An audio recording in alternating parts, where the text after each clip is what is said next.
What's going on, traders? It's Tyler here. Today we're going to be talking about MYSZ on the stock ticker. This stock has some pretty good news today, and you can see we gapped up from 46 cents, popped up all the way to 82 cents before pulling back to the moving average here. Found support at 57 cents, pushed back up to 74 cents, and we have been ranging, sitting right above the moving average and VWAP here. So we are looking overall bullish still. So let's go ahead and talk about this really quick. There was some positive news. MYSZ signs license agreement with Penti for smart measurement application. Try saying this 10 times. So that's some good news. You can see global brand with 550 retail stores among 35 countries. Definitely some good news for this stock that looks like it has been hurting lately. So now this short float, or the share float of this stock, is 24.17 million. That is optimum. We always kind of want to be below 30 million, for me anyways, just because we like those stocks with lower floats. They move faster, they're more volatile, you can get in and out fast, big money, where the bigger share floats take a little longer, so that's the differences. We are going to talk about the 15-minute chart here.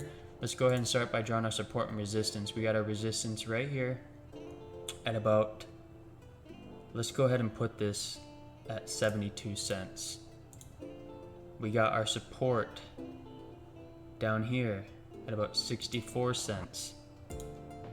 Our median at 68 cents. Now let's zoom in. Okay, so what we're gonna want to see tomorrow, for me, I'm gonna be looking to play this bullish.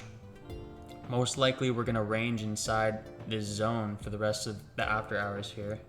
So what we'll want to see, for me, is I want to see a break back above this 72 cents. I'll have an alert set here at that 72 cents. That way I know exactly when that happens. Next thing I want to see us retest off this 72 cents. So I want to see a break and retest off the zone. You see how it came up and broke here last time, but it came back down and it tried to retest, but completely failed, right? That's why we wait for it to retest and create us bullish reversal candles and give us signs that we're moving forward, not down, right? We always want to look like we're moving forward, not down. So once I see that stabilization, I see those bullish reversal candles, I see that bullish volume, I'm watching level 2, I'm seeing those big bullish orders, right? I have my order ready right above that pullback point, wherever that may be. It could be here, who knows? Whatever the case may be, we have our order ready above that pullback point. That way when the momentum kicks in past there, buyers will go in a frenzy, and most likely, most of the time, 90% of the time, that will push this up to this next resistance, which will be up here at about 79 cents. So that would be a definite good trade and a good play that I will be watching for tomorrow personally. So definitely watch out for that one. We want 72 cents is key level. Have your alert set there. Now, if you're looking to short this stock, if you're a guy that likes to short, if you're a woman that likes to short, whatever the case may be, what we're gonna want to see is a break back below all the way here. We want to see a break below 64 cents and this VWAP. We want to see a break below 64 cents and this VWAP. Next thing we want to see, so have your alert set here. Again, if you're shorting, not if you're trying to go long. If you're going long, this is what you do. Now, if you like to short, this is what or if you like to do both, whatever the case may be, this is what you gotta look out for. So just like up here, how you had an alert set at 72 cents, for down here, I have an alert set at 64 cents, right? So when we do break, I know exactly when that happens. I don't have to watch the stock 24/7. I just can have an alert and it tells me right when it breaks. That way I'm ready, so I can watch it. Now, if it goes back up here, then great. We don't have to trade it at all, right? But if it does stop here, get rejected, then I will put my short order there, and once it does get rejected, we will have our order ready, so when that bearish momentum does push us down, we'll be already in the trade, ready to go.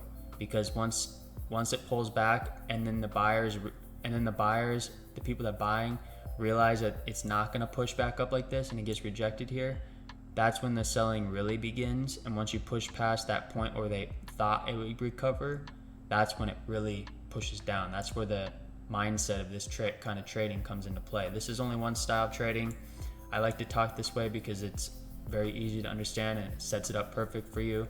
There's obviously a million different ways to trade into this, but this is the basics that every person needs to learn if you're gonna ever make money trading. So remember, you want to see that break of 64 cents. You want to see it pull back and get rejected up here, because if it does recover, that means buyers, the bulls, have succeeded, right, in recovering. But if it gets rejected here and the momentum comes back down, the bulls are going to get scared, and the people that they're going to sell fast, right? So it's the same concept here, where people will buy more when they realize that it's not going down, and they'll sell more when they realize it's not going back up. And this is the trick, to see that in real time. So if this video helped you, please hit that like button and subscribe. Click that bell notification so you get notified every time I come up with a new video. And I will be coming up with new types of videos soon, but this hopefully helps you. Thank you. Have a wonderful day.